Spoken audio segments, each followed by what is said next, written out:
They scurry, soar, and slither from a prehistoric slime, a murderous muck where hapless humans sometimes sink from sight.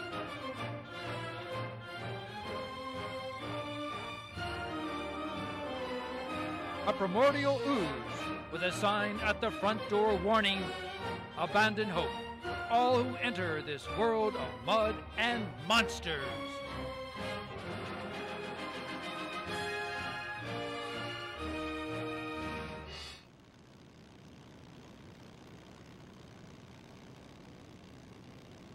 Believe it or not, there are hundreds of square miles just like this, all along the North Carolina coast.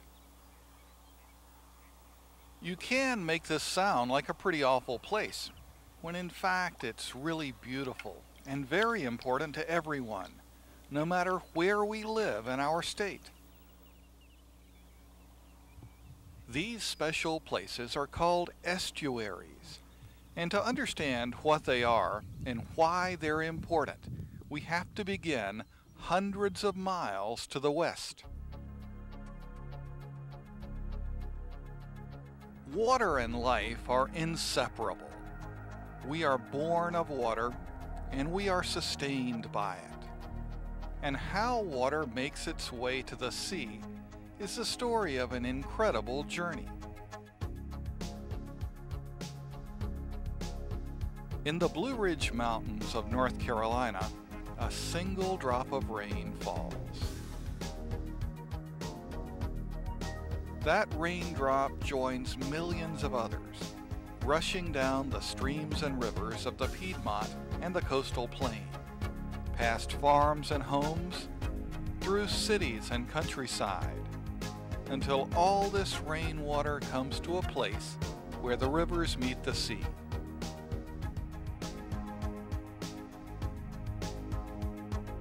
Part land, part sea, where fresh river water and salty seawater mix. This is a world like no other. It's called an estuary. And only now are we beginning to recognize the beauty, the wealth, and the mystery of this world.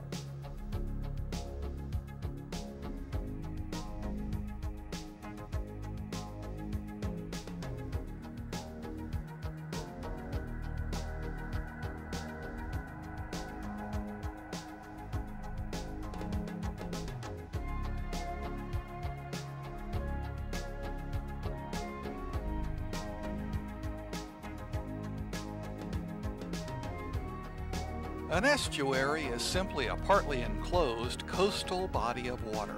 It has a free connection to the open sea, but its salty seawater is diluted with fresh water from inland rivers and creeks. The fresh water flowing into North Carolina's estuaries begins in the Piedmont of the state. Rivers west of there flow through states further south. Influenced by conditions on land and in the atmosphere, as well as the mixing of the fresh and salt waters, estuarine areas are found along the ocean's edge around the world. North Carolina has over 2 million acres of estuaries, separated from the ocean by our fringe of barrier islands. These narrow ribbon-like patterns of ocean beaches, sand dunes, maritime forest, salt marshes, and tidal flats extend for hundreds of miles along the coast, enabling the estuary to act as a trap for nutrients washed down towards the sea. This soup provides a home for many very different kinds of plants and animals, some found nowhere else. But each of these plants and animals has one thing in common. Every living thing in an estuary must be able to adapt to an environment that changes by the hour. Ocean tides push salty seawater in and out of estuaries. Land that is covered with cool water in the morning may be dry and hot by the afternoon. Water that is salty in the afternoon may become nearly fresh by nightfall, as water flows out of the estuary when tides fall and river water rushes through.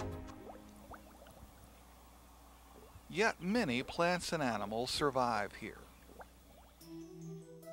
In the salt marsh, acres of green marsh grasses wave in the wind. This is no ordinary grass. The salt marsh cordgrass, Spartina alterniflora, is remarkable because it can survive in very salty water. It can thrive where most other plants would die.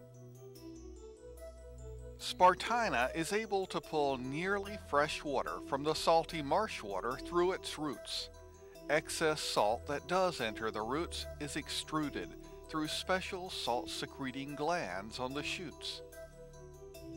Spartina is one of the most energy-productive plants in the world. Its ability to withstand salt water allows it to thrive in marshes and tidal flats where there is little competition from other plants.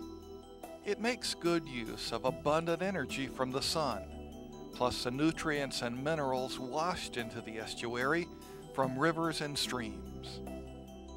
Plants, everything from tall Spartina to microscopic algae, form the base of a complex web of life in the estuary. Plants are called producers because they can directly use the energy from the sun to make food through a process called photosynthesis. It may be hard to believe, but a square meter area of tidal marsh along the North Carolina coast actually produces more living material than the same area of an Iowa cornfield, a Kansas wheat field, or even the bountiful oceans. Consumers are animals who eat plants, or eat other animals who eat plants, or both. They range in size from microscopic to large fish, birds, or mammals.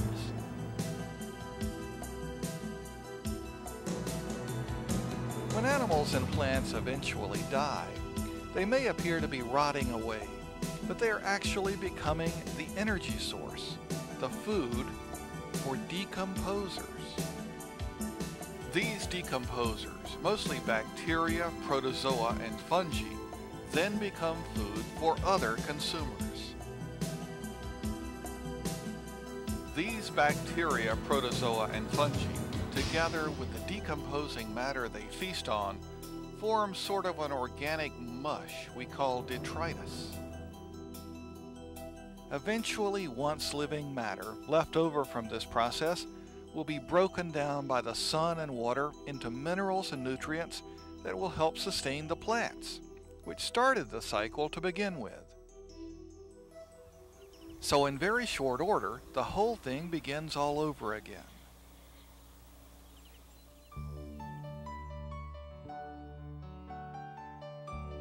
We know many kinds of fish make the estuary their home. These waters are often called the ocean's nursery because so many species spend the first part of their lives in these waters. Healthy estuaries can teem with juvenile fishes because these areas provide an abundance of both food and protection from predators. But fish are only one kind of animal that thrives in estuaries. Worms burrow in the thick mud.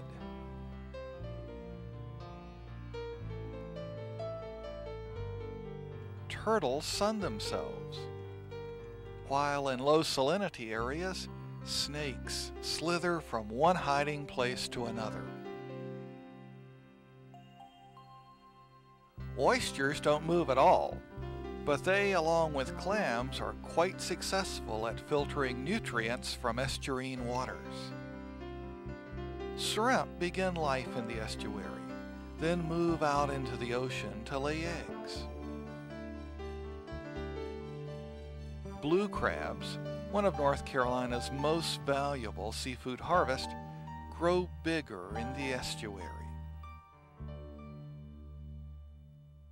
And over 200 species of birds have been sighted within North Carolina's estuaries. Some, like this black skimmer, are especially well adapted for feeding in the calm estuarine waters.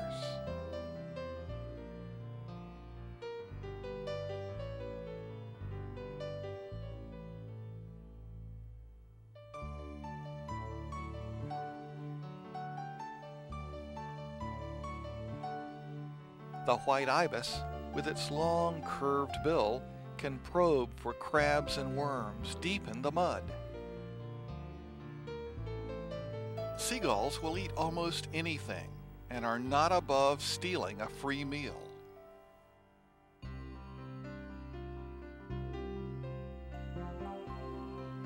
Herons and egrets are perfectly adapted for snatching tiny fish from the water.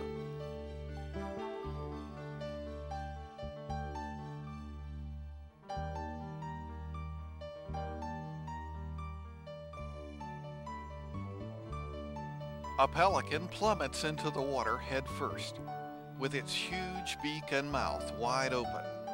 In a few seconds, the pelican emerges, and if it's lucky, gulps down a fish, as well as a small amount of salt water. But the pelican and other seabirds have special glands located in the upper part of their beaks that expel salt water taken in while feeding. Pelicans were almost wiped out by the effects of the now banned pesticide DDT, but these divers have made a real comeback along the North Carolina coast. DDT is only one of many mistakes that have threatened the delicate balance of life in our estuaries. Estuaries have long been important for navigation and for providing locations on their banks for towns and cities. We know at least 90% of commercially collected fish and shellfish spend at least part of their lives in the estuary. Commercial value of these fisheries is beyond estimation. Tourism, recreation, and many coastal area traditions also depend on the continued health of the estuarine system. But there is pressure today to use estuaries to dispose of industrial and domestic waste, and as prime sites for reclamation to create land for industry, agriculture, or even residential use. Short-term progress, however, can lead to a great loss for future generations. To help protect our estuaries, the North Carolina National Estuarine Research Reserve System was established in 1982. The state of North Carolina purchased, with matching federal funds, 4 sites along the coastline. All are valuable estuarine areas, and each is unique. The mission of the reserves is to conduct research, to learn how this ecosystem works. We can then use that information to manage these areas so that they will be preserved for us all. Currituck Banks is a remote mosaic of dunes, swales, marshes, and forest along part of Currituck Sound and the Atlantic Ocean. The Currituck site is interesting for researchers because it's virtually a freshwater estuary, affected more by wind tides than by lunar tides. The low salinity of this estuary creates freshwater habitats that provide a great diversity of plants and animals. Thousands of waterfowl, ducks, geese, swans, and coots spend the winter here. The Rachel Carson site is named in honor of the scientist and author who briefly conducted research in that area in the 1940s and wrote of the importance of coastal ecosystems. Located between the mouths of the Newport and North Rivers and across from Beaufort Inlet, this site is a complex of marshes, tidal flats, eelgrass beds, and sand flats. Over 200 species of birds have been sighted here.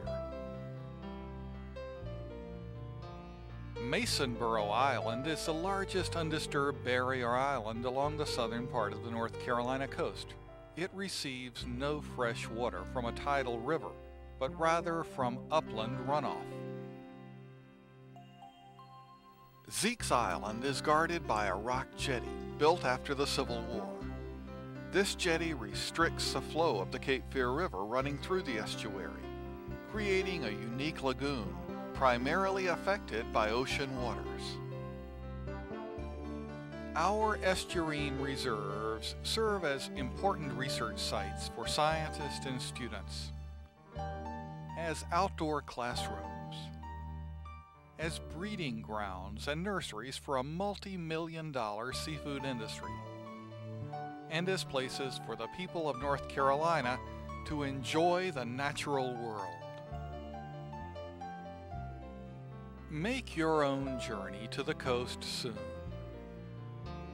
When you come, remember to walk gently, look carefully, and learn all you can about these waters of life.